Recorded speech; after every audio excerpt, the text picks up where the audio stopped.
चलिए कक्षा को प्रारंभ कर रहे हैं।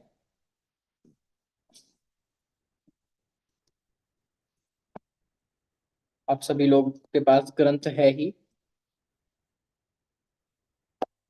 प्रारंभ करते हैं।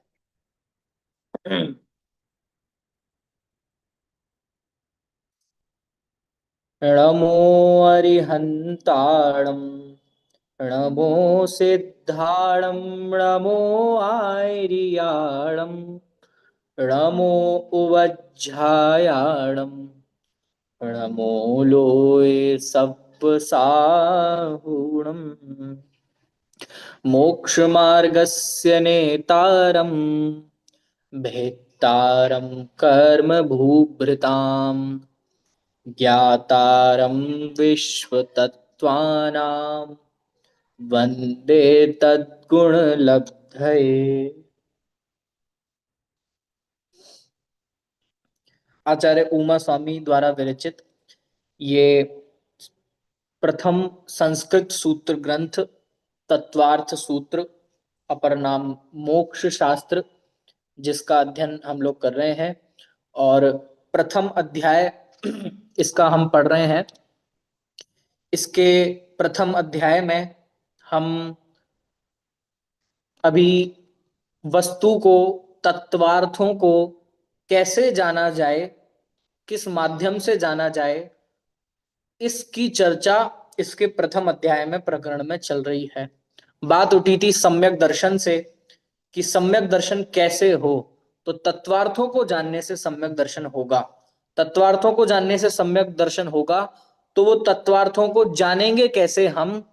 तो उसका उत्तर आया कि तत्वार्थों को आपको सबसे पहले ये डिसाइड करना होगा कि ये नाम, स्थापना, द्रव्य, भाव, ये चार निक्षेपों में होते हैं। आपको जिस रूप में उस तत्व को जानना है, आप उसका डिसाइड करें इन सात तत्वों को। ठीक है। तो ये चार निक्षेपों की चर्चा भी हम कल कर चुके थे, और अब हमें आगे बढ़ना है कि चार निक्षेपों के द्वारा हमने जिन वस्तु का निर्णय कर लिया, चार निक्षेपों के द्वारा हमने, मान लो जीव तत्व को जानना है, तो हमने जीव तत्व का निर्णय कर लिया। अब इसके बाद क्या? ठीक है, यहां तक की बात हुई। चार निक्षेपों से हमने वस्तु को जानना पूर्वक, अब जो अगला सूत्र आचार्य दे रहे हैं उसको हम पढ़ते हैं। छठवें नंबर का सूत्र है, आइए पढ़ते हैं। प्रमाण नयैरधिगमः।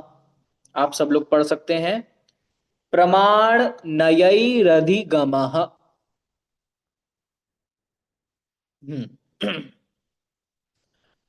इस सूत्र का सीधा सीधा अर्थ आइए समझ लेते हैं कि जब ये बात आई कि हमें तत्वार्थों को समझना है, अब मेरी बात आप लोग ध्यान से सुनना कि जैन दर्शन के अनुसार जितने भी तत्वार्थ हैं, हालांकि ये बात पांचवें अधिकार में आएगी, दुनिया में जितनी वस्तु हैं वो सब अनेकांतात्मक हैं, वो सब अनेक अनंत धर्मों को धारण करती हैं।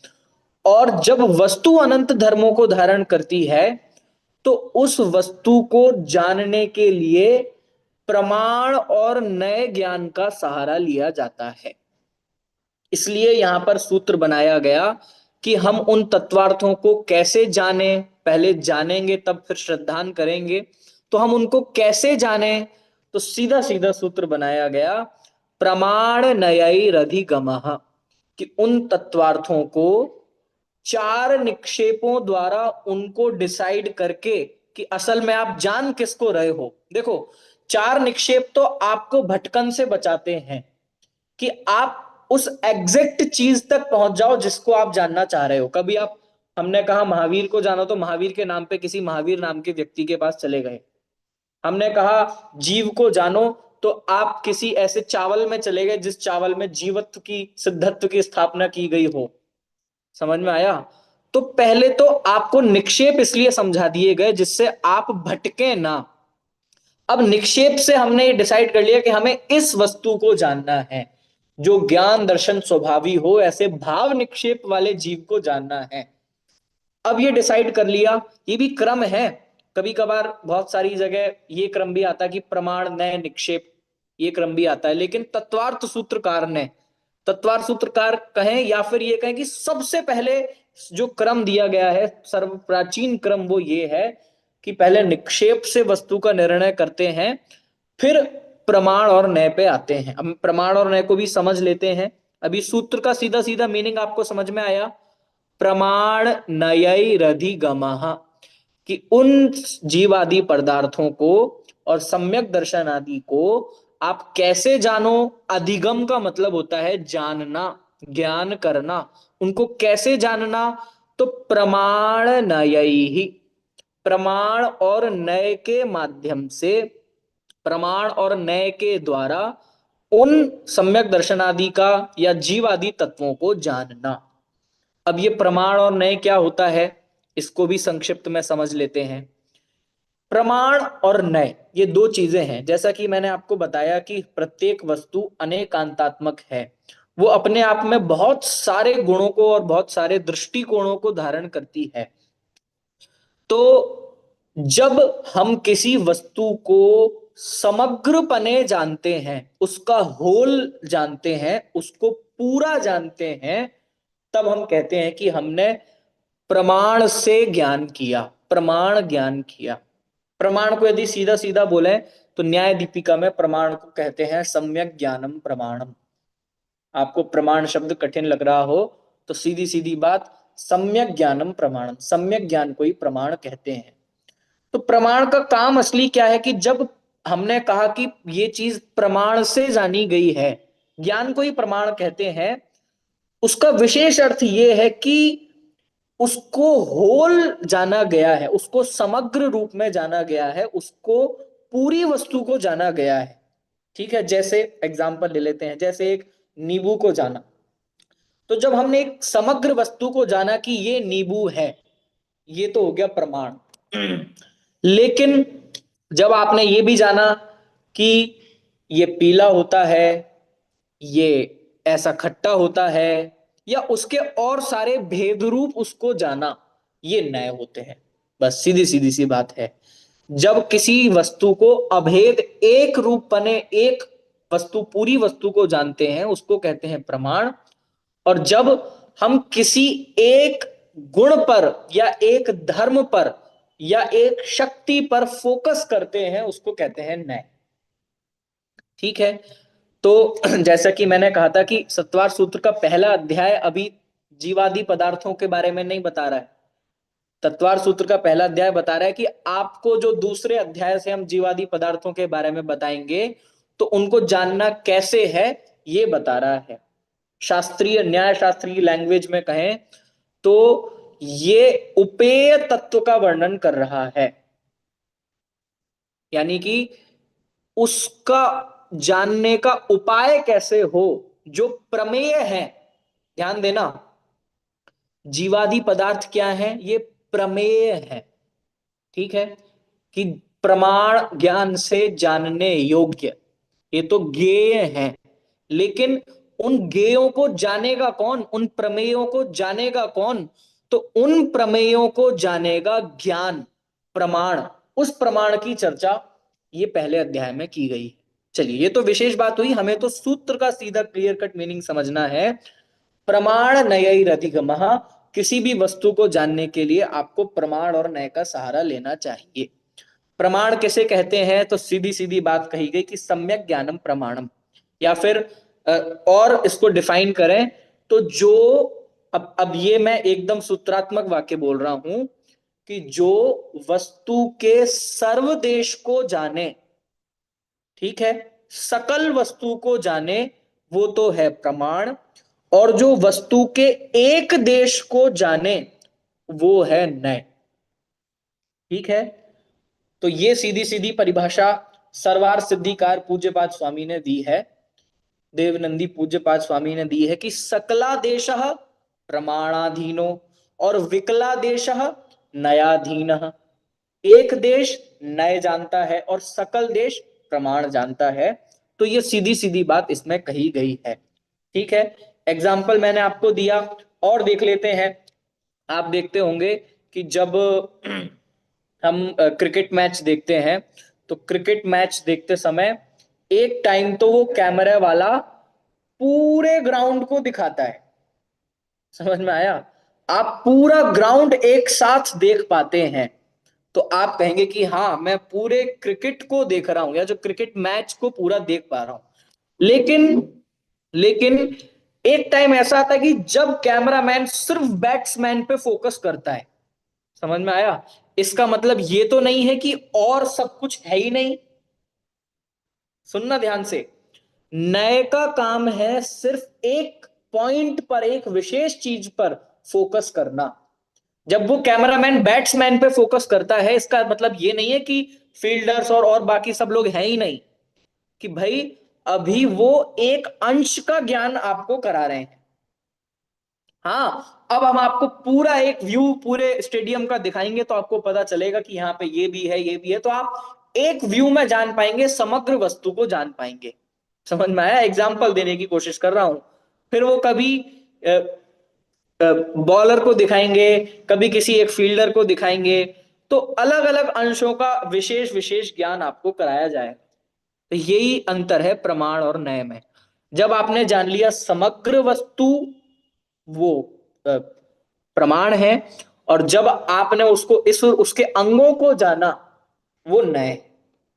ठीक है, और इसका विस्तार नहीं कर रहे हैं, विस्तार में जाएंगे तो और न्याय शास्त्र की गहराइयां बहुत हैं, और हमें तो 3 महीने में ये पूरा करना है। आइए, इतना आपको समझ में आया कि उन जीवादि पदार्थों को प्रमाण और नय से जाना जाता है, उसकी सामान्य परिभाषा और सामान्य उसका व्याख्या भी मैंने बताई। अब इतना ठीक है। मान लो किसी को हमने कह दिया कि प्रमाण और नय से जानो, तब भी उसको बात गले नहीं उतरी, वो ये एक्सपेक्ट करता है कि मैं और थोड़ा डिटेल में जाके समझूंगा। मतलब कुछ लोग तो ऐसे हैं कि जिनको थोड़े में ही समझ में आ जाता है, संक्षिप्त रुचि वाले, और किसी को लगता है कि मैं और थोड़ा सा विस्तार एक्सपेक्टेड है, तो उसके लिए अगला सूत्र आचार्य लिखते हैं, पढ़ते हैं 7वें नंबर का सूत्र।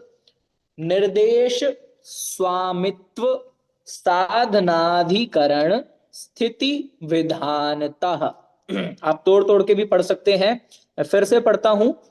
निर्देश स्वामित्व साधनाधिकरण स्थिति विधानतः। ठीक है, सीधा सीधा सूत्र है। अब इसमें 6 चीजों के बारे में बताया है। ठीक है, 6 चीज गिन लेते हैं। निर्देश, स्वामित्व, साधना, अधिकरण, स्थिति, विधानतः। ठीक है, ये 6 आपको अलग अलग पार्ट दिखने चाहिए सूत्र के अंदर ही। निर्देश, स्वामित्व, साधन, अधिकरण, स्थिति और विधान। ठीक है, अब उसी वस्तु के बारे में और डिटेल में हमें जानना है, तो वो कैसे जाने? देखो, एक कमाल की बात यह है कि ये सिर्फ यदि आप सम्यक दर्शन या धार्मिक पॉइंट ऑफ व्यू से ना भी देखें, तो दुनिया की किसी वस्तु को आपको जानना हो तो बिंदु तो यही है। दुनिया की कोई भी वस्तु को जानना हो, क्रम यही है, ऐसे ही आपको जानना पड़ेगा। समझ लेते हैं इनका मतलब। हाँ, संजय जी का हैंड रेज है, आपको कुछ पूछना है क्या? हाँ, मुझे पूछना था कि जो छठे वाले सूत्र में कैसे संधि करेंगे, क्योंकि ये हाँ, जो रधि बिल्कुल गमहा बिल्कुल वर्ड है। बिल्कुल बिल्कुल। ठीक है, शब्द है प्रमाण नयई रधिगमः। अब इसमें जब प्रमाण नयहि प्लस अधिगमः, ये 2 शब्द इसमें से निकलते हैं। अब वो कैसे निकाले? अब बीच का जो आपको र दिख रहा है ना, र, वो असल में र नहीं है, वो असल में विसर्ग है। ध्यान से सुनना मेरी बात को। प्रमाण नयई, ठीक है, अब ये शब्द जब बनेगा प्रमाण नयई में फिर विसर्ग, यानी कि 2 बिंदु जो लगाए जाते हैं।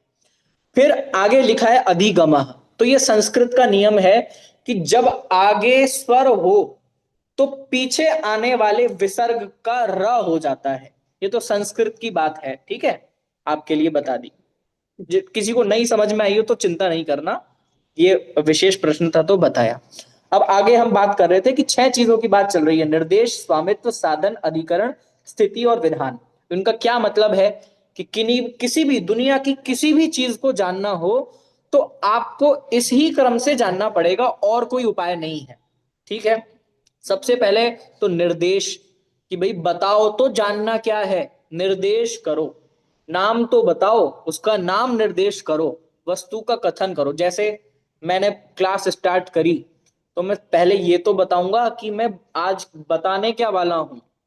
ठीक है, टाइटल, टाइटल बताना, इसको कहते हैं निर्देश, कि हम जीव तत्व को बताने वाले हैं। ठीक है, जीव तत्व सबसे पहले टीचर क्लास में आता है तो उसको टीचिंग की उसमें सिखाया जाता है, बीएड में सिखाया जाता है कि आपको कुछ भी पढ़ाना हो तो सबसे पहले ब्लैक बोर्ड पे ऊपर जाके लिखो कि क्या पढ़ाने वाले हो। ये सबसे बड़ा माइनस पॉइंट है कि आपने क्लास चालू कर दी और बताया ही नहीं कि पढ़ाने क्या वाले हो। तो कहने का मतलब, ये सब चीजें जो आज भी सब थ्योरीज में चल रही हैं, ये सब आचार्य कितना पहले लिख चुके हैं। अब देखो, सबसे पहले क्या कहा कि निर्देश, किसी वस्तु का निर्देश किया जाता है, निर्देश हो गया। अब जिस वस्तु का निर्देश किया है, मान लो जीव तत्व का निर्देश किया, या फिर सम्यक दर्शन का निर्देश किया, तो सम्यक दर्शन का निर्देश किया, तो दूसरा प्रश्न ऑटोमेटिकली ये खड़ा होगा कि ये सम्यक दर्शन होता किसको है, इसका स्वामी कौन है। तो अगला आ गया स्वामित्व, यानी कि इसका ओनर कौन है, इसका अधिपति कौन है, इसको कौन धारण करता है। ठीक है, तो सम्यक दर्शन का निर्देश कर दिया, इसको धारण करने वाला होता है एक भव्य जीव, एक भव्य जीव इसका स्वामित्व, स्वामी होता है। ठीक है, फिर अगला पॉइंट आया कि ठीक है, सम्यक दृष्टि जीव जो, सॉरी, भव्य जीव सम्यक दर्शन को धारण करता, अब ये तो बताओ कि उसको सम्यक दर्शन होता कैसे है, किस रीजन से होता है, किन साधन से होता है, उसकी उत्पत्ति कैसे होती है। तो तीसरा पॉइंट आ गया साधन, निर्देश, नाम बता दिया, फिर वो होता कहाँ है, किसको होता है, तो उसका स्वामी बता दिया, उसका ओनर बता दिया, और तीसरे नंबर पे साधन, कि इसका रीजन, इसका साधन क्या है। ठीक है, अब इसके बाद आगे चलते हैं, अधिकरण। अगला जो जानने का स्टेप है हमारा वो क्या है, अधिकरण, कि जिस भी वस्तु को आप जान रहे हैं, या जिस वस्तु के बारे में आपने निर्देश किया है, उसके स्वामी के बारे में बताया है, उसका बेस क्या है, उसका अधिकरण क्या है, उसका आधार क्या है, ये कौन बताएगा। इसके बाद किसके बाद जानेंगे हम, ये साधन के बाद जानेंगे। ध्यान देना, साधन ने ये बताया कि उत्पत्ति कैसे होती है। ठीक है, और फिर अधिकरण ये बताता है कि उत्पत्ति किस आधार से होती है, किस, उसका आधार क्या है, उसका बेस क्या है। ठीक है, सीधी सीधी बात हो गई। अब ये बताओ कि जहां पे भी जैसे भी उसकी उत्पत्ति होती है तो उसकी टाइम लिमिट्स क्या है, कितने टाइम के लिए होता है, कब होता है, कैसे होता है, कब तक के लिए होता है, ये सब कहाँ पे पता चलेगा। तो इसके लिए अगला जो स्टेप दिया वो दिया स्थिति, स्थिति कालवाचक शब्द है। किसी भी चीज को जानने के लिए उसका अगला स्टेप है अधिकरण के बाद स्थिति, कि हमें ये बताओ कि वो कितने टाइम के लिए होता है। तो कोई सम्यक दर्शन तो ऐसा होता है कि जो सादी शांत हो, यानी कि कभी स्टार्टिंग हुआ कभी खत्म हो गया। कोई सम्यक दर्शन ऐसा होता है कि जो सादी अनंत हो। ठीक है, तो इस तरह सम्यक्त की स्थिति के भी भेद खड़े हो जाते हैं कि उसकी स्थिति क्या है। ठीक है, समझ में आया। तो ये स्थिति की बात हुई कि उसके काल संबंधी निर्णय, या फिर और भी बहुत सारी चीजें इसमें ले सकते हैं, कि जैसे औपशमिक सम्यक दर्शन है तो उसका काल कितना, कि अंतर्मुहूर्त, है ना।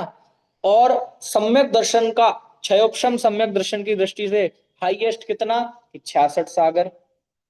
तो ये सब करना योग की गहराइयां हैं, इसमें अभी हम जाना नहीं चाहते। अभी तो ये बता रहे हैं कि किसी भी चीज का जब हम उसकी डिटेल में जाते जाते हैं तो क्या क्या चीजें जानते हैं। और फिर सबसे लास्ट में आता है विधान। विधान का क्या मतलब है? विधान का मतलब है उसके भेद प्रभेद, और उसके जितने भेद प्रभेद हैं उनके बारे में जान लेना।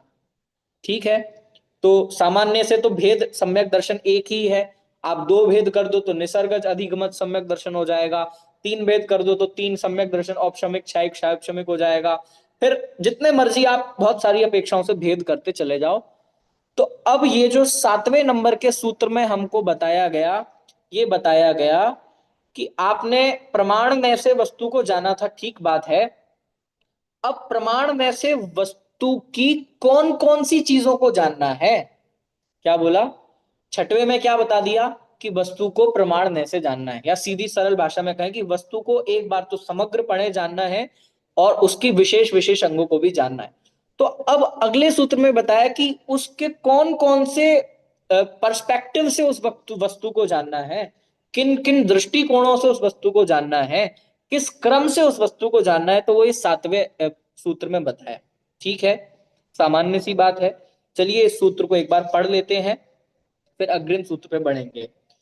निर्देश स्वामित्व साधनाधिकरण स्थिति विधानतः। ठीक है। विधानतः का मतलब है यहां हेतु बताया है, मतलब इससे, तह जो शब्द लगा दिया ना, विधान तक तो ये छह नाम गिना दिए, जो तह लगा दिया ये प्रत्यय है हेतुवाची, कि इन इन से वस्तु को जानना, इस अर्थ में। ठीक है। इसको पंचमी विभक्ति का प्रत्यय भी बोलते हैं। चलिए ये अभी समझने की बात नहीं है, अर्थ आपको समझ में आना चाहिए। ठीक है। चलिए अब हम आठवें नंबर के सूत्र पे बढ़ते हैं। हालांकि इन सूत्रों को, ये जो सातवां और आठवां सूत्र है, इन सूत्रों को जितनी जल्दी पढ़कर हम आगे बढ़ रहे हैं उतना ही ज्यादा विस्तार टीकाकारों ने इनका किया है। आप यदि सर्वार्थ सिद्धि, राजवार्तिक, श्लोक वार्तिक, जो इनकी टीकाएं हैं मैंने आपको पहले दिन बताई थी सब, इनको खोलकर देखेंगे तो सबसे ज्यादा विस्तार इन दोनों सूत्रों का मिलता है। ये जो सातवें और आठवें नंबर का सूत्र है, क्यों? क्योंकि उन्होंने पहले सातों तत्वों का पहले वो निर्देश करते हैं, फिर सातों तत्वों का स्वामी बताते हैं, सातों तत्वों का साधन बताते हैं, सातों तत्वों का अधिकरण बताते हैं, सम्यक दर्शन आदि का स्वामी, मतलब इस तरह से उन्होंने बहुत ज्यादा विस्तार किया है। अभी उस विस्तार में जाने का हमारा, हाँ, तो इस विस्तार में हमें जाने का अभी कोई वो नहीं है। हम तो सिर्फ सूत्रों का अर्थ समझ रहे हैं। ठीक है, आगे चलते हैं, आठवां सूत्र पढ़ते हैं। सत संख्या क्षेत्र स्पर्शन कालांतर भावाल्प बहुत्वैश्च। फिर से पढ़ लेते हैं, अब तोड़ तोड़ के पढ़ूंगा, अभी तो मैंने एक साथ पढ़ा है, अब तोड़ तोड़ के पढ़ूंगा, आप लोग ध्यान से सुनना। सत संख्या क्षेत्र स्पर्शन काल अंतर भाव और अल्प बहुत्वैश्च। ठीक है, हमने 8 चीजों में तोड़कर इस सूत्र को पढ़ा। ठीक है, अब एक बार फिर लाइन से पूरा सूत्र पढ़ देते हैं। सत संख्या क्षेत्र स्पर्शन कालांतर भावाल्प बहुत्वैश्च। आप लोग पढ़े, अब मेरा रिपीट करेंगे।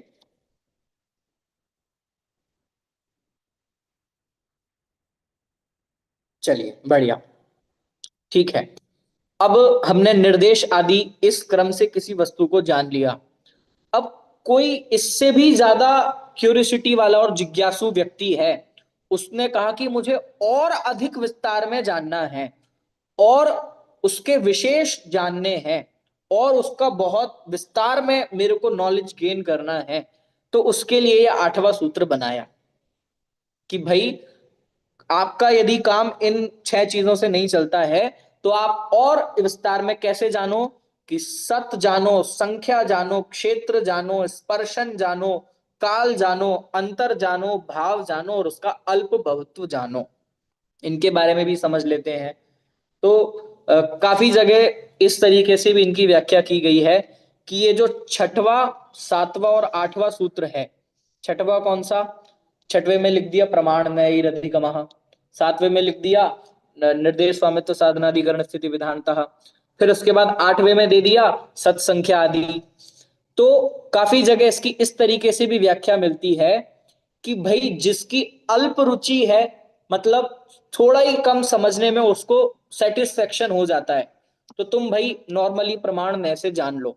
कोई कहे कि मुझे और विस्तार में जानना है, तो मध्यम रुचि वाले के लिए निर्देश स्वामित्व साधनाधिकरण स्थिति विधानतः। नहीं नहीं, मुझे और विस्तार में जानना है, विस्तार रुचि वाले के लिए, तो उसके लिए दिया सत संख्या क्षेत्र स्पर्शन कालांतर भावाल्प बहुत्वैश्च। ठीक है, तो अब ये भी जान लेते हैं कि इन 8 का क्या क्या मतलब है। तो सबसे पहले आता है सत। सबसे पहले क्या आता है? सत। सत का सीधा सीधा मतलब है एग्जिस्टेंस, अस्तित्व, उसका है, होना। ठीक है, सत का अर्थ क्या है? कि उसके अस्तित्व के बारे में जानना, कि ये चीज ऐसी होती है, अस्तित्व, सत जानना। ठीक है, फिर इसके बाद आता है संख्या, कि होती है। अब ये बताओ कितनी होती है? संख्या जानना, किसी वस्तु के अस्तित्व को जानना, एग्जिस्टेंस को जानना। और फिर दूसरे नंबर पे संख्या को जानना, मतलब उसके भेदों की गिनती कितनी है, उस संख्या के बारे में जानना। जैसे जैसे हमने मान लो सम्यक दर्शन के बारे में जान रहे हैं, तो सम्यक दर्शन है, आत्मा में होता है, ये आत्मा का धर्म है। ये तो हो गया सत। ठीक है, फिर इसके बाद जब आपने जाना कि सम्यक दर्शन के बहुत सारे भेद होते हैं, सम्यक दृष्टि, सम्यक दर्शन कितने प्रकार के होते हैं, कि पहले तो 2 प्रकार का बताया था, फिर 3 प्रकार का भी बताया, फिर और भी अनेक अनेक तरह से इसके भेद किए जाते हैं। असंख्यात प्रकार का भी होता है, जीवों की अपेक्षा अनंत प्रकार का भी होता है ना। तो संख्याओं के बारे में जानना कि इसका कितनी संख्याएं होती हैं, कितनी क्वांटिटी जानना, ये संख्या में दूसरे नंबर पे जानते हैं। फिर इसके तीसरे नंबर पे आता है क्षेत्र। तीसरे नंबर पे क्या आता है? क्षेत्र। क्षेत्र का मतलब ध्यान से समझना, क्षेत्र का मतलब ये नहीं है कि किन किन क्षेत्रों में होता है। ध्यान से समझना, अक्सर कंफ्यूजन क्रिएट होती है। यहां पर जो क्षेत्र समझाया जा रहा है, यहां पे ये नहीं पूछते हैं कि किन किन क्षेत्रों में होता है। क्षेत्र का मतलब है कि वो कितने क्षेत्र में होता है। फिर से रिपीट करता हूं, जो तीसरे नंबर का पॉइंट दिया है सत, संख्या और क्षेत्र। क्षेत्र में ये नहीं बताया जाता है कि ये मध्य लोक में होता है और यहां भी होता है और यहां भी होता है और यहां भी होता है, यहां, ये अभी क्षेत्र में नहीं बताते हैं।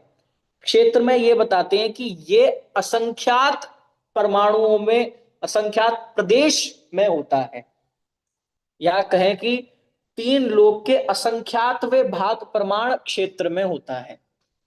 यानी कि जीव का प्रमाण, जीव का क्षेत्र बता रहे हैं, प्रदेश प्रमाण, उस अपेक्षा यहां पे क्षेत्र कहा गया है। आई होप आप समझ रहे हैं। फिर से मैं बताता हूं, जैसे जैसे मैंने कहा कि हमें मोबाइल को जानना है। देखो बहुत सरल एग्जांपल से, मोबाइल को जानना है, तो मोबाइल का क्षेत्र क्या है? तो मोबाइल का क्षेत्र ये नहीं है कि ये पूरे विश्व में पाया जाता है। मोबाइल का क्षेत्र ये है कि जितने जगह आकाश की ये घेर रहा है, क्षेत्र के अंदर हम ये चीज को जानते हैं।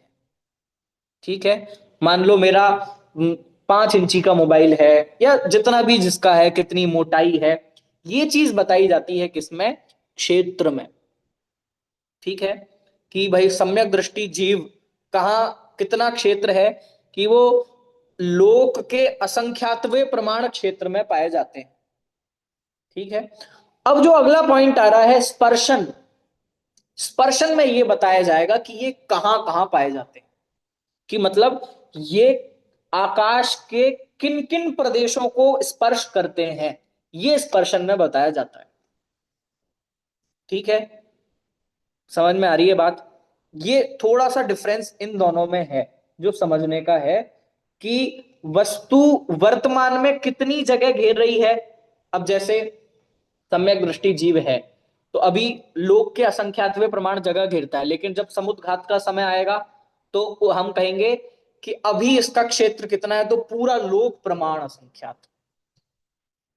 लोक के असंख्यात वे भाग प्रमाण नहीं, कि लोक प्रमाण असंख्यात इसका क्षेत्र है। ठीक है, ये तो क्षेत्र बताएगा। लेकिन स्पर्शन में तीनों कालों में कभी भी कैसे भी वो कहां कहां स्पर्श करते हैं, वो सारा क्षेत्र वो सब स्पर्शन में आएगा, वो सारी जगह वो स्पर्शन में आएगी। समझ में आ रहा है कि सम्यक दृष्टि की बात हुई, तो सम्यक दृष्टि का क्षेत्र क्या है कि लोक का असंख्यात व प्रमाण। लेकिन सम्यक दृष्टि लोक के असंख्यात प्रमाणों में पाए जाते हैं। समझ में आया?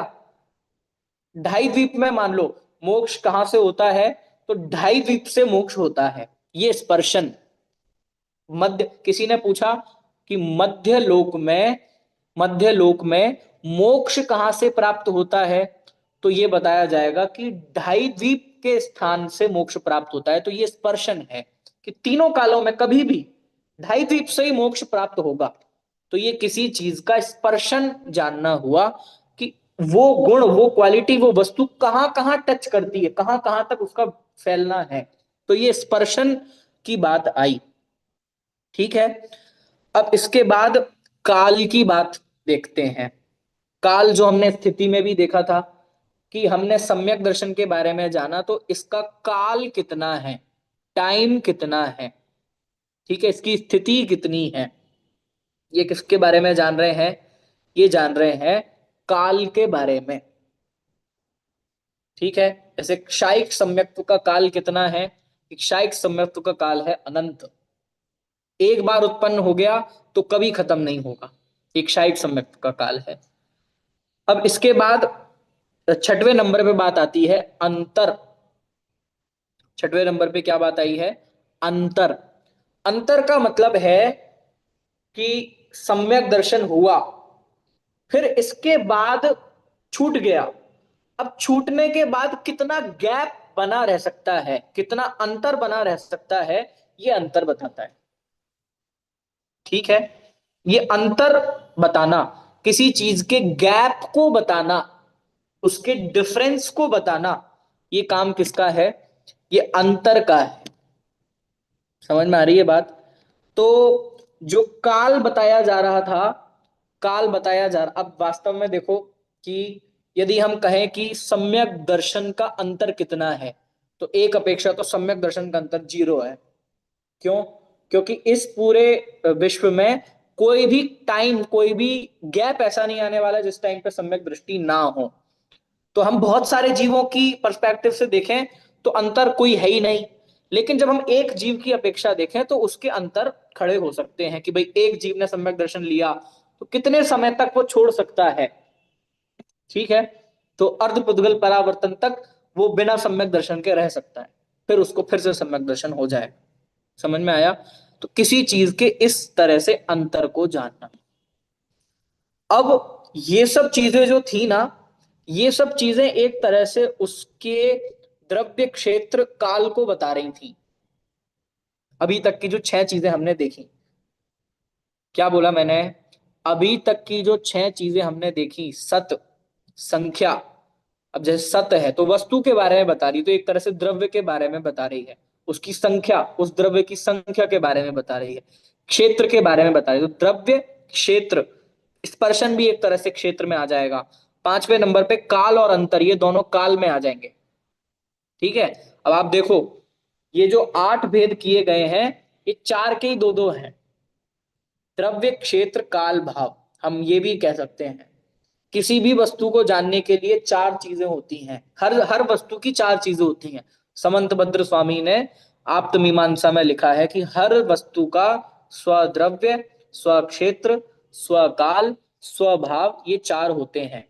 ठीक है, कोई भी वस्तु, ये तो नॉर्मल समझते हैं हम, कोई भी वस्तु है तो उसका ऑब्वियसली उसका कोई जगह होगी, उसकी कोई टाइम लिमिट भी होगी, उसका भाव भी होगा। तो ऐसे ही इसमें जो पहला और दूसरा नंबर है उसमें बताया गया उसके द्रव्य के बारे में कि वो एग्जिस्ट करता है और वो कितना है। फिर इसके बाद क्षेत्र और स्पर्शन, इसमें मूलतः क्षेत्र के बारे में, स्पेस के बारे में बताया गया। फिर पांचवे और छठे में उसकी टाइम के बारे में बताया गया। अब चाहे वो स्थिति हो मतलब कितने समय तक रहता है उसका टाइम बोले तो वो काल के अंदर ले लिया, और कितने समय में नहीं रहता है वो बोला तो वो अंतर में ले लिया। ठीक है, तो ये दोनों काल की अपेक्षा दोनों भेद खड़े हुए, काल और अंतर। अब जो सातवां और आठवां है, सातवां और आठवां है, ये भाव की अपेक्षा दो और भेद खड़े हुए हैं।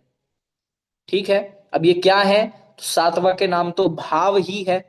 भाव मतलब कि वो जो सम्यक दर्शन है उसकी क्वालिटी कितनी है, क्वालिटी किस क्वालिटी का है, यानी कि भाव क्या है उसका, कि औपशमिक है, कि क्षयोपशमिक है, कि क्षायिक है ना।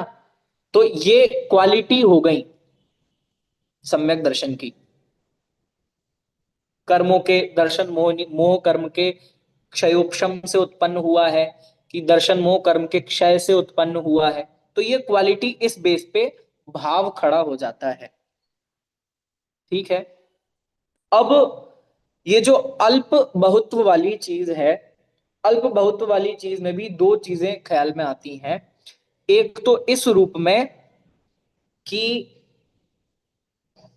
जब हम उसका क्या कहते हैं कंपटीशन करते हैं, जैसे जैसे औपशमिक सम्यक दर्शन है तो वो ज्यादा रहता है, मतलब वो ज्यादा लोगों के पास है, कि क्षायिक सम्यक दर्शन ज्यादा लोगों के पास है, क्षायिक सम्यक दर्शन ज्यादा लोगों के पास है, कि क्षायक सम्यक दर्शन ज्यादा। अल्प बहुत्व मतलब कम ज्यादा, कंपटीशन। ठीक है, अब ये जब हम नाना जीवों की अपेक्षा रखेंगे तो इस रूप में इसको देखेंगे कि सबसे पहले तो औपशमिक सम्यक दृष्टि जीव सबसे थोड़े हैं। सम्यक दर्शन का क्रम देखें तो औपशमिक सम्यक दृष्टि जीव सबसे कम है। फिर इसके बाद जाएंगे तो क्षायिक सम्यक दृष्टि जीव इससे ज्यादा हैं, और उससे भी ऊपर जाओ तो क्षायक सम्यक सम्यक दृष्टि जीव सबसे ज्यादा है, उससे भी असंख्यात गुणे हैं, अनंत गुणे हैं। समझ में आया, तो ये हो गया अल्प बहुत, जब हम कंपटीशन कर लेते हैं। समझ में आया, तो कम ज्यादा देखना, कंपटीशन करना, अल्प बहुत्व देखना, दो चीजों में कंपेयर करना, उसकी क्वालिटी में कंपेयर करना, किसी भी रूप में कंपेयर करना, ये अल्प बहुत्व होता है। ठीक है, तो मोटे मोटे तौर पे ये आठ चीजें आचार्य गिना दी। आपको ये पता होना चाहिए कि जो पंचम काल का प्रथम श्रुत स्कंध षट खंडागम की धारा चली, आचार्य पुष्पदंत और भूतबली ने षट खंडागम ग्रंथ लिखा। वो षट खंडागम ग्रंथ में और कुछ नहीं है, बस यही आठ चीजें हैं। आप यदि षट खंडागम ग्रंथ खोलेंगे तो उसमें आपको इस तरह के अधिकारों के नाम देखने के लिए मिलेंगे। सत प्ररूपणा, संख्या प्ररूपणा, क्षेत्र प्ररूपणा, षटखंडागम ग्रंथ में ऐसे अधिकारों के नाम आपको देखने के लिए मिलेंगे। तो आप कहेंगे कि षटखंडागम तो इतना बड़ा है, इतने बड़े में सिर्फ आठ ही चीजें बताई हैं। जी हाँ, क्योंकि षटखंडागम में केवल ज्ञानी के ज्ञान गम में ऐसे बहुत सारे पदार्थों का वर्णन है कि उनके सत का, मान लो जीव है तो जीव के हर तरह की अवस्थाओं का वर्णन उस खंडागम में है, इतने विस्तार का वर्णन है। समझ में आया, तो ये जो आठवां सूत्र है, मानो ये उमा स्वामी ने अपने पहले के ग्रंथों का एनालिसिस करके कि भाई अभी तक आचार्यों ने किस तरीके से वस्तुओं का विस्तार और व्याख्या की है, किस तरीके से इंटरप्रिटेशन किया है, उस चीज को देखकर उसका एनालिसिस कर कर ये बताया हो कि किसी वस्तु को कैसे जाना जाता है। समझ में आ रही है बात। तो ये विस्तार में जानने वाले के लिए ये आठ चीजें हैं। फिर से दोहरा लेते हैं।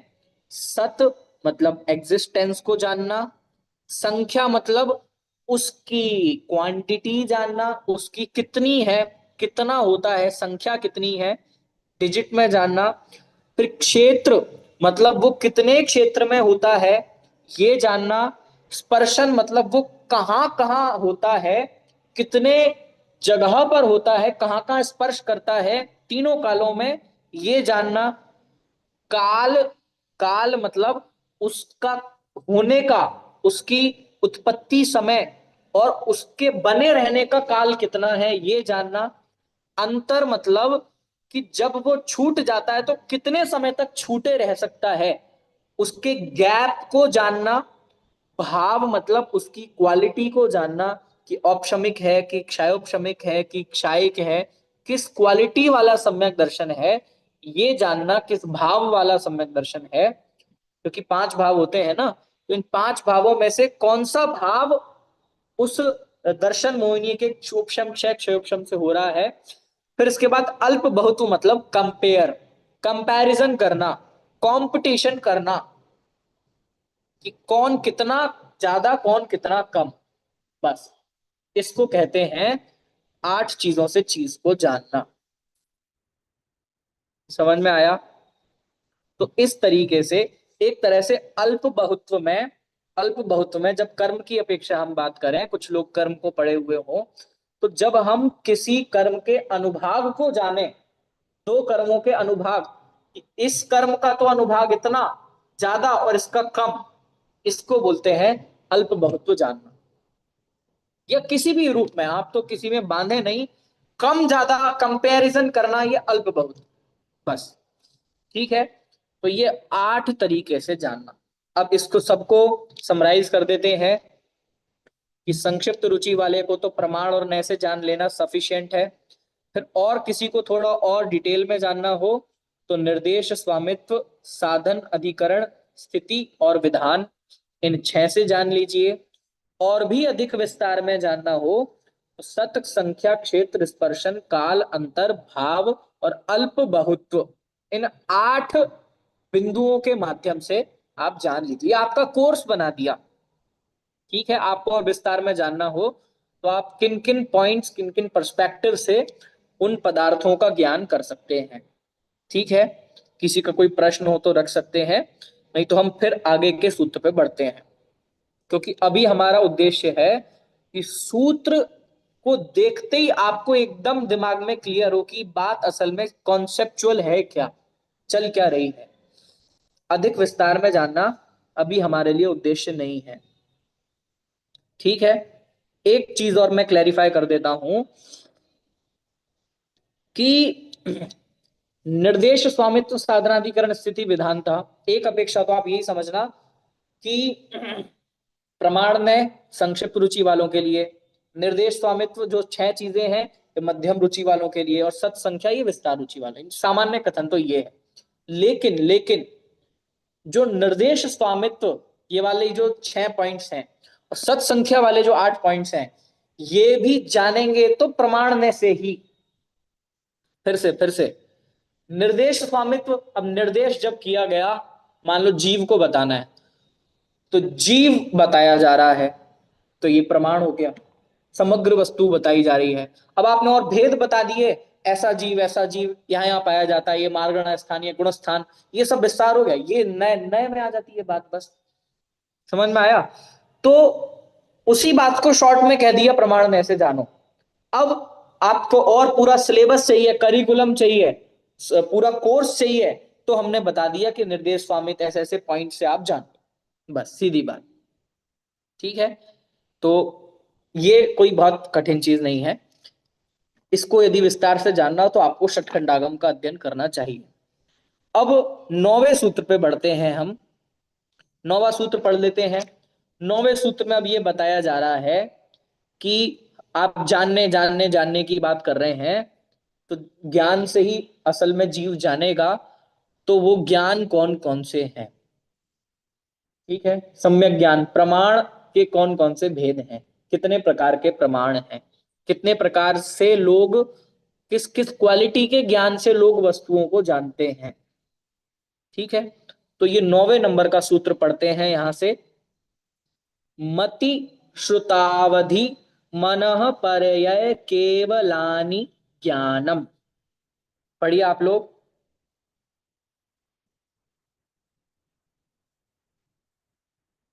चलिए बढ़िया।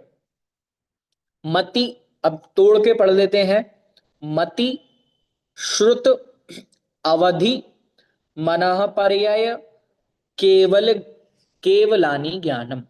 यहाँ पे विभक्ति लगा दी तो केवल ज्ञान इतना मात्र समझ सकते हैं। ठीक है, आप लोगों को लगता होगा कि सूत्र का अर्थ तो इतना ही है कि मति, श्रुत, अवधि, मनः, पर्यय, केवल ज्ञान, ये पांच हैं।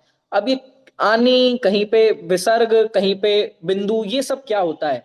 तो ये सब कुछ नहीं, ये सब संस्कृत लैंग्वेज की चीजें हैं। हिंदी में तो क्या होता है कि आपको बोलना पड़ता है कि कहाँ जा रहे हो, तो आप बोलते हो मंदिर को जा रहा हूं। ठीक है, हिंदी में तो आप ऐसे बोलते हो। लेकिन जो संस्कृत लैंग्वेज है उसमें और शॉर्ट कर दिया जाता है। उसमें ये नहीं बोलते कि मंदिर को जा रहा हूं, उसमें बोल देंगे मंदिरम गच्छामि। अब बीच का जो को था वो मंदिरम इतने में ही हो जाता है, बस। समझ में आया? तो ये जो विभक्तियां लगी होती हैं इसका कोई अलग से अर्थ नहीं होता। मतलब ये जो हिंदी में हम अलग करके जिन चीजों को पढ़ते हैं, जैसे मैंने कहा कि कैसे जाना, तो मैंने कहा कि मैंने ज्ञान से जाना। हिंदी में आप क्या बोलेंगे? ज्ञान से जाना। अब ज्ञान और से, अब इन दोनों चीजों को संस्कृत जोड़ देती है। संस्कृत बोलती है ज्ञानात। बस ज्ञान से को क्या बोल दिया? ज्ञानात। तो संस्कृत में एक शब्द बना दिया जाता है। ऐसे यहां पे जब बोला मति श्रुतावधि मनः पर्यय केवलानी, मतलब केवलानी का मतलब है ये पांच बहुवचन, ये पांच चीजें, ये ज्ञान है। बस इतनी सी बात है। ठीक है।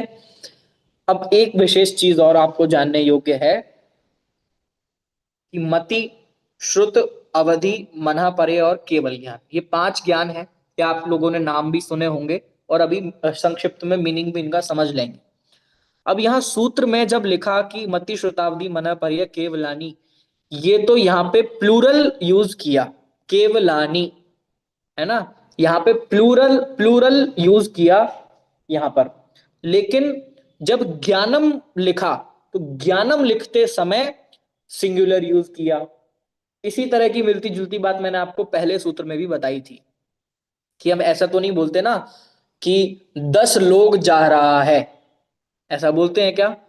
हम बोलते हैं 10 लोग जा रहे हैं। और एक व्यक्ति के लिए बोलेंगे तो एक लड़का जा रहा है।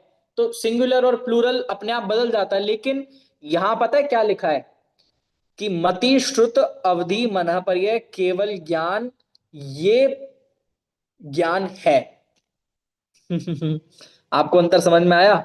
यहां ये नहीं लिखा कि ये पांच ज्ञान हैं, प्लूरल नहीं किया। यहां लिखा ये पांच ज्ञान है। ऐसा क्यों किया? ऐसा इसलिए किया, इस बात को आपको फोकस कराने के लिए, इस बात के लिए कहा कि ये पांच ज्ञान असल में ऐसा नहीं है कि एक ज्ञान तो जीव को होता है और दूसरा ज्ञान अजीव को होता है, तीसरा ज्ञान टेबल में होता है और किसी, ऐसी चीज नहीं है। ये है तो सब ज्ञान ही। मतलब ऐसा नहीं है कि मति तो वो कुछ अलग चीज है, शुद्ध ज्ञान वो कोई अलग तरह से काम करता है। नहीं नहीं नहीं नहीं नहीं नहीं, ये पांचों चीजें का काम तो जानना है, बस। ज्ञान, ज्ञान मतलब जानना। इस चीज को पॉइंट आउट करने के लिए यहां पर पहले तो उसको प्लूरल कर दिया, बहुवचन कर दिया, और बाद में ज्ञानम को एक वचन कर दिया। ठीक है। किसी को नहीं समझ में आया हो तो आप इसमें ज्यादा वो मत, कंफ्यूज मत होना। अभी सीधा मीनिंग समझ लेते हैं कि मति, श्रुत, अवधि, मनः, पर्यय, केवल ज्ञान, ये पांच ज्ञान होते हैं जिससे जिससे आपको वस्तुओं को जानना है। ठीक है। फिर से वही बात, पहले अधिकार में किसकी बात चल रही है कि जो सात तत्व बता दिए उनको बारे में नहीं बता रहे हैं, उनको जानना कैसे है ये बता रहे हैं, कौन जानेगा ये बता रहे हैं। तो पांच प्रकार के ज्ञान होते हैं। पहला तो मति ज्ञान। मति ज्ञान का मतलब क्या होता है? ऐसा ज्ञान जो इंद्रिय और मन के माध्यम से वस्तु का ज्ञान करता है। इंद्रिय और मन के निमित्त से वस्तु का ज्ञान करता है, वो कौन सा है? मति ज्ञान। जैसे आप और हम सब, हम यदि आंखें बंद कर लें तो हम सामने रखी वस्तु, चीज को डायरेक्ट देख नहीं पाते हैं, इसी को बोलते हैं। हाँ, मन से आपको जानना हो तो आप मन से जान सकते हो आंखें बंद करने पर। लेकिन या तो आप मन का यूज करोगे या इन पांच सेंसेस में से किसी का यूज करोगे। ठीक है, इसको बोलते हैं मति ज्ञान। ऐसा ज्ञान जो जो इंद्रिय और मन के निमित्त से हो, वो होता है मति ज्ञान। अब श्रुत ज्ञान क्या होता है कि जब मति ज्ञान से हम किसी चीज को जान लेते हैं, उसके बाद उसी चीज को श्रुत ज्ञान और विशेष जानता है, और विशेष उसके बारे में जानता है। जैसे हमने ये जान लिया कि मति ज्ञान ने सामान्य ये जान लिया कि ये सामान है, ये मोबाइल है, ये पुस्तक है, ये जिनवाणी है। अब इस जिनवाणी में क्या क्या है, क्या लिखा है, किस अपेक्षा लिखा है, मतलब जितना भी आप विस्तार करते जाओ, ये सब श्रुत ज्ञान का काम होता है। ठीक है, श्रुत ज्ञान की डेफिनेशन बनती है। हालांकि ये सब कुछ आगे आएगा, इसी अधिकार में सब कुछ आचार्य बताएंगे, फिर भी शॉर्ट में आपको कंफ्यूजन ना रहे इसलिए बताया जा रहा है कि मति ज्ञान के बाद जो उसी को विशेष जानता है वस्तु को, उसको कहते हैं श्रुत ज्ञान। अवधि ज्ञान किसे कहते हैं कि जब द्रव्य क्षेत्र काल भाव की अवधि मर्यादा लिए हुए आत्मा बिना इंद्रिय और मन के जान लेता है, डायरेक्ट आत्मा से कोई चीज जान ली जाती है। यानी कि मुझे कोई चीज देखनी है तो मुझे आंखों का सहारा नहीं लेना पड़े, और आंखों का सहारा नहीं लेना पड़े का मतलब ये है कि इस दीवार के पीछे का भी मैं देख सकता हूं। समझ में आया? क्योंकि आंख नहीं है मान लो, तो सामने की जो चीज है वो भी वैसी ही है जैसी दीवार के पीछे रखी हुई चीज है। ठीक है ना? तो इंद्रिय और मन के बिना द्रव्य क्षेत्र काल भाव की लिमिट, अवधि, अवधि शब्द का क्या अर्थ है? लिमिट। कहते हैं ना कि कितनी अवधि है किसी भी चीज की, कालावधि कितनी है, उसकी एक्सपायरी डेट कितनी है। ठीक है ना? तो अवधि, किसी चीज की द्रव्य क्षेत्र काल भाव की लिमिट निश्चित कर दी कि भाई तुम्हारा अवधि ज्ञान इस द्रव्य क्षेत्र काल भाव में निश्चित है, इतने जगह में इतनी चीजों को जानने वाला आपका अवधि ज्ञान है। तो अब आप यहां तक की जगह पर बिना आंखों के पहुंचे, बिना कान के सुने, बिना कुछ भी इंद्रियों के पहुंचे आप उसको टच कर पाएंगे, सुन पाएंगे, देख पाएंगे। ये होता है अवधि ज्ञान। आगे हालांकि विस्तार आएगा इसलिए शॉर्ट ही कर रहे हैं। मनः पर्यय ज्ञान। मनः पर्यय ज्ञान मतलब कि जो दूसरे के मन में स्थित जो भी विचार या विकल्प है उसको जान ले, वो मनः पर्यय ज्ञान है। इसका भी द्रव्य क्षेत्र काल भाव डिसाइडेड होता है। ठीक है, आप क्या जान रहे हो, आपके मन में क्या चल रहा है, वो चीज जो जान ले वो मनः पर्यय ज्ञान है। ठीक है, ये भी डायरेक्ट आत्मा से जानता है। तो ये इसके आगे बात हो गई। फिर अंत में हो गया केवल ज्ञान। केवल ज्ञान मतलब आप सब जानते ही हैं, जो तीनों लोगों की समस्त त्रिकालवर्ती पर्यायों को, समस्त पदार्थों को, उनके गुणों को एक साथ एक समय में जानता है, वो केवल ज्ञान। ठीक है, इन सब का विस्तार आगे आने ही वाला है, लेकिन हमने फिर भी यहाँ पे शॉर्ट में इन पांचों ज्ञानों के नाम देख लिए हैं। अब यहां पर ये जो पांचों ज्ञानों के नाम दिए हैं, यहां पर ज्ञान से सिर्फ आप ज्ञान ना समझ के सम्यक ज्ञान लेना। क्यों? क्यों? क्योंकि ये जो प्रकरण चल रहा है, ये जो टॉपिक चल रहा है, इस टॉपिक में हमें ये बताना नहीं है अभी कि ज्ञान कितने प्रकार के होते हैं। हमें ये बताना है, हम तो सम्यक्त की बात लेके चले ना स्टार्टिंग से, तो इसका मतलब यहाँ पे सम्यक ज्ञान की बात है। सम्यक ज्ञान यानी कि प्रमाण, दूसरी लैंग्वेज में सम्यक ज्ञान और प्रमाण ये दोनों पर्यायवाची हैं। ठीक है, तो ये दोनों कितने प्रकार के हैं, प्रमाण कितनी तरीके के हैं? तो पांच तरीके से प्रमाण हैं, पांच तरीके के सम्यक ज्ञान है। सम्यक ज्ञान बोलो, प्रमाण बोलो, ये एक ही बात है। ठीक है, तो इसका मतलब यहां पे अभी कुअवधि, कुमति और कुश्रुत इन ज्ञानों की बात नहीं है, यहां पे सिर्फ पांच सम्यक ज्ञानों की बात है। जब विस्तार करेंगे तो उसमें तो सब कुछ आएगा, लेकिन मूल सूत्र में आचार्य ने सिर्फ पांच सम्यक ज्ञानों की बात की। अब इन पांच सम्यक ज्ञानों का और डिवाइडेशन कर दिया, क्लासिफिकेशन कर दिया, क्लासिफाइड हो गए। कैसे क्लासिफाइड हुए? अगला सूत्र आचार्य ने बनाया, 10वें नंबर का सूत्र आप सब लोग देखेंगे, तत्प्रमाणे। पढ़िए। तो इसका क्या मतलब है? यहाँ पे तत् का क्या मतलब है? तत् मतलब जो ऊपर आपने ज्ञान, आप ज्ञान के बारे में आपको बताया। तत् मैंने आपको पहले दिन भी बताया था, तत् ये संस्कृत का शब्द है, और संस्कृत में तत् शब्द का हिंदी में अर्थ होता है वह। तो यहां वह, क्योंकि अब एक बार नाउन यूज कर दिया हमने, तो बार बार ये तो नहीं कहेंगे कि पांचों का नाम फिर से बार बार आप गिनाएंगे, ऐसा होता है ना। हमने बोला कि कोई भी निबंध लिख रहे हैं, किसी बारे में बात कर रहे हैं, तो राम जाता है, राम खाता है, बट एक आध बार आप राम का नाम लोगे फिर तो वह, वो ऐसा भी करता है, वो ऐसा भी करता है, तो वो जो आगे ये प्रोनाउन यूज करने लग जाते हैं। तो सेम चीज यहाँ पे आचार्य ने यूज की है, ज्ञान के बारे में बता दिया। अब ये सारे ज्ञान जो है यही प्रमाण है, जिसकी बात हम कह रहे थे, प्रमाण नई अधिगमः। आप प्रमाण से जानोगे, प्रमाण से जानोगे का मतलब क्या था, कि आप मति ज्ञान से जानोगे, शुद्ध ज्ञान से जानोगे, अवधि ज्ञान से जानोगे, मन पर्य ज्ञान से जानोगे। इन सब चीजों चीजों से जब वस्तु को समग्र रूप से जानोगे तो वो प्रमाण ज्ञान कहलाएगा। ठीक है, तत्प्रमाणे, ये पांचों ज्ञान प्रमाण है। अब आगे 11वें नंबर का सूत्र आया। 11वें नंबर का प्रमाण मतलब ये पांचों ज्ञान सम्यक ज्ञान है। ये विशेष बात इसलिए कही जिससे आप यहां पर अभी आप कुअवधि, कुमति और कुश्रुत को गर्भित ना करो, इसलिए कह दिया कि हम प्रमाण की बात कर रहे हैं यहां। तो अब आगे आद्य परोक्षम, आद्य परोक्षम कि आदि के परोक्ष हैं। अब इसका क्या मतलब हुआ, देखो ये शॉर्ट में किसी चीज को कैसे कहा जाता है, क्योंकि एक बार नाउन यूज कर चुके हैं, अब उनको संकेत करने वाले शब्दों को यूज करते हैं। अब पांच हमने दे दिया, अब इसमें स्टार्टिंग के वो तो परोक्ष है, और अगला सूत्र दे दिया 12वें नंबर का प्रत्यक्ष मन्यत, कि प्रत्यक्षम अन्यत, बाकी के बचे अन्य बचे हुए वो सब परोक्ष है, वो प्रत्यक्ष है। सीधी सीधी बात। तो अब पांच में से कौन से परोक्ष कौन से प्रत्यक्ष हैं, कैसे पता चलेगा हमें, कि शुरू के जो दो हैं, कौन कौन से, मति ज्ञान और श्रुत ज्ञान, ये तो है आद्य परोक्षम, आदि के परोक्ष हैं। और फिर प्रत्यक्ष मन्यत, अवधि, मनःपर्य और केवल ज्ञान, ये प्रत्यक्ष है।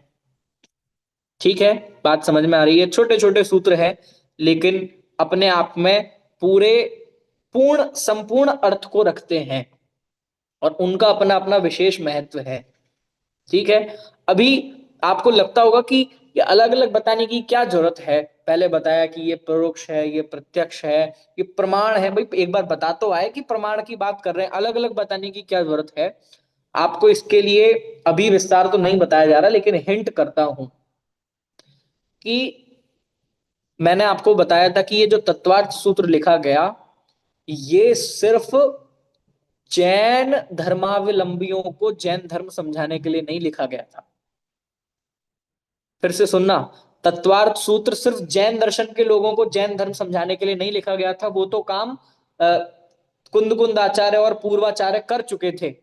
तत्वार्थ सूत्र जो लिखा गया था वो लिखा गया था पूरे भारत के 9 दर्शनों के सामने, जैन दर्शन की स्थापना करने के लिए तत्वार्थ सूत्र लिखा गया था। जब सारे दर्शन अपने अपने ग्रंथ संस्कृत में ला रहे थे, तब तत्वार्थ सूत्र लिखा गया था। तो सबकी अलग अलग मान्यताएं थी। कोई तो मति ज्ञान को परोक्ष मानता है, कोई प्रत्यक्ष मानता है, कोई शुद्ध ज्ञान को मानता है, कोई शुद्ध ज्ञान को मानता ही नहीं है, कोई अवधि ज्ञान का तो किसी किसी दूर दूर तक कोई जानता ही नहीं है, केवल ज्ञान की कोई सत्ता मानता है, कोई नहीं मानता है। तो ये एक एक शब्द उस समय आचार्य का लिखना कितना महत्वपूर्ण होगा, कि केवल ज्ञानम प्रमाणम, ये सारे प्रमाण हैं, कोई मति ज्ञान को प्रमाण मानता ही नहीं है। ऐसी ऐसी मान्यताएं हैं कि हम सबके ज्ञान ज्ञान नहीं है, सिर्फ ईश्वर का जो ज्ञान है बस वही ज्ञान है, उसी में हम समाये हुए हैं। समझ में आया। तो बहुत सारी मान्यताएं चलती थी, तो आचार्य ने फोर्स देके इस बात को कहा कि ये पांचों ज्ञान प्रमाण है, और ये पांचों अलग अलग है, इसलिए कहा मति श्रुतावधि मन पर है केवलानी। और साथ में इस बात पर भी जोर जाए कि मन पर्य ज्ञान कुछ और काम करता है और मति ज्ञान कुछ और काम करता है, ऐसा नहीं है। ये पांचों ज्ञान जानने का काम करते हैं, इस बात पे भी फोर्स दिया गया। समझ में आई बात। तो आद्य परोक्षम, मति और श्रुत जो है वो परोक्ष है, और प्रत्यक्ष मन्यत, बाकी के प्रत्यक्ष है। अब प्रश्न उठता है कि ये परोक्ष और प्रत्यक्ष क्या है। तो जो आप नॉर्मली समझते हैं, पहले आप ही की डेफिनेशन में, यदि हम न्याय दीपिकाकार आचार्य के पास जाते हैं तो वो हमें समझाते हैं कि विशदम प्रत्यक्षम, जो एकदम स्पष्ट, क्लियरली, विदाउट एनी आवरण, विदाउट एनी डिस्टरबेंस जाने, वो तो होता है प्रत्यक्ष। और जो डिस्टरबेंस से, मतलब बीच के किन्हीं स्रोतों से जाने, निमित्तों से जाने, वो होता है परोक्ष। ठीक है, आपको दो चीजें समझ में आई। एक तो डायरेक्टली जाने, और एक जाने इनडायरेक्टली। जो इनडायरेक्टली जाने वो परोक्ष, और जो डायरेक्टली जाने वो प्रत्यक्ष। जैसे एग्जांपल ले लेते हैं, जो मति शुद्ध ज्ञान है वो इंद्रियों से जानते हैं, मतलब डायरेक्ट आत्मा से नहीं जानते। लेकिन जो केवल ज्ञान है, मन पर ज्ञान है, उसको आंखों की जरूरत नहीं, वो डायरेक्टली चीजों को जानता है, इसलिए उसको क्या कहते हैं, प्रत्यक्ष कहते हैं। ठीक है, कोई प्रश्न हो तो आप बीच में रख सकते हैं। आज हम इन्हीं 12वें सूत्र तक ही बात कर रहे हैं। 13वें सूत्र से बात हम कल करेंगे, क्योंकि यहां तक कॉमन ज्ञानों की चर्चा हो गई। 13वें सूत्र से एक एक करके ज्ञान की चर्चा होगी। जैसे 13वें सूत्र में मति ज्ञान के बारे में चर्चा है, फिर श्रुत ज्ञान के बारे में, तो बहुत सारे ज्ञानों के बारे में चर्चा आएगी। ठीक है, तो अभी तक 12 सूत्र जो हमने पढ़े हैं, मैं चाहता हूं 2 मिनट में हम इन 12 सूत्रों का पाठ करेंगे। ठीक है, आपके सामने आप 12 सूत्र रखें, और 2 मिनट में 12 सूत्रों का पाठ करेंगे। और पाठ करते समय आपको ऐसा लगना चाहिए कि आपसे आचार्य बातें कर रहे हैं, आप आचार्य के सामने बैठे हो और आचार्य आपको बता रहे हैं। क्योंकि इसके पहले जब आप इस तत्व सूत्र का पाठ करते थे तो आपको समझ ही नहीं आता था कि क्या संस्कृत की बातें लिखी हैं। ठीक है ना। लेकिन अब जब उस संस्कृत के आचार्य के शब्दों को हम अर्थ जान चुके हैं, तो उनकी भाषा हमें समझ में आ रही है, उनकी बात हमें सीधी समझ में आ रही है। और बीच में 12 सूत्रों में कहीं कोई भी कैसा प्रश्न हो तो आप उसके बाद करना। चलिए 12 सूत्रों का पाठ करते हैं। सबसे पहले से सम्यक दर्शन, मैं बोलूंगा आपको रिपीट करना है। ठीक है, एक बार मैं और आपको रिपीट करना। आप लोग शास्त्र में देखें अपने अपने। सम्यक दर्शन ज्ञान चारित्राणि मोक्ष मार्ग।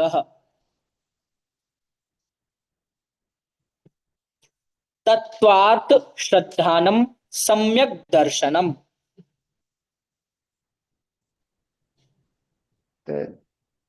तन निसर्गादधिगमात्वा।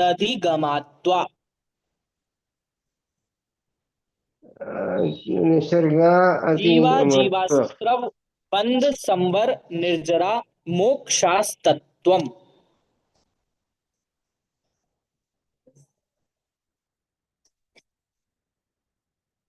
नाम स्थापना द्रव्य भाव तस्तन्यासः।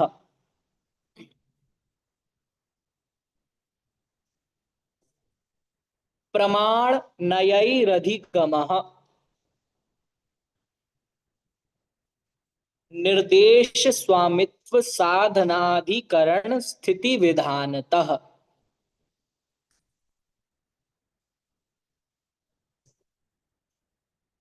सत संख्या क्षेत्र स्पर्शन कालांतर भावाल्प बहुत्वैश्च।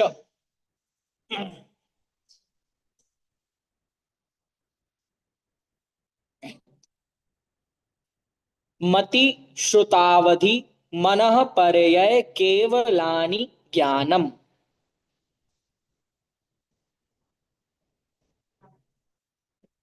तत्प्रमाणे आद्ये परोक्षम और प्रत्यक्षम अन्यत। ठीक है, तो इस तरह मैं आपको समझता हूं कि अब जब हमने इन 12 सूत्रों का पाठ किया तो आपको वो भाव भाषण हुआ होगा कि हाँ, मेरी ही भाषा में मुझे कोई समझा रहा हो, जैसे आचार्य हमें ही सीधा बता रहे हो कि आद्य परोक्षम और प्रत्यक्षम अन्यत। तो आपको ऐसा समझ में आ रहा हो जैसे आपको कोई बताए कि भाई शुरू के दो तो प्रत्यक्ष हैं, शुरू के दो तो परोक्ष हैं और बाद के 3 प्रत्यक्ष हैं। ऐसी भाषा जितनी अंडरस्टैंडेबल आपके लिए हो, उतनी ही अंडरस्टैंडेबल ये बात भी हो कि आद्य परोक्षम और प्रत्यक्षम अन्यत। ठीक है, तो इस तरह हमने ये 12 सूत्रों का अध्ययन किया। अब 13वें सूत्र से मति ज्ञान का क्या स्वरूप है, उसके कौन से पर्यायवाची नाम हैं, उसके कितने भेद हैं, वो कैसे काम करता है, उसमें क्या क्या स्टेप्स होते हैं, ये सारी चीजों के बारे में 13वें नंबर के सूत्र से अगली क्लास में चलेगा। ठीक है। अभी आप लोगों को किसी को कोई प्रश्न हो या कोई बात कहनी हो तो आप लोग रख सकते हैं।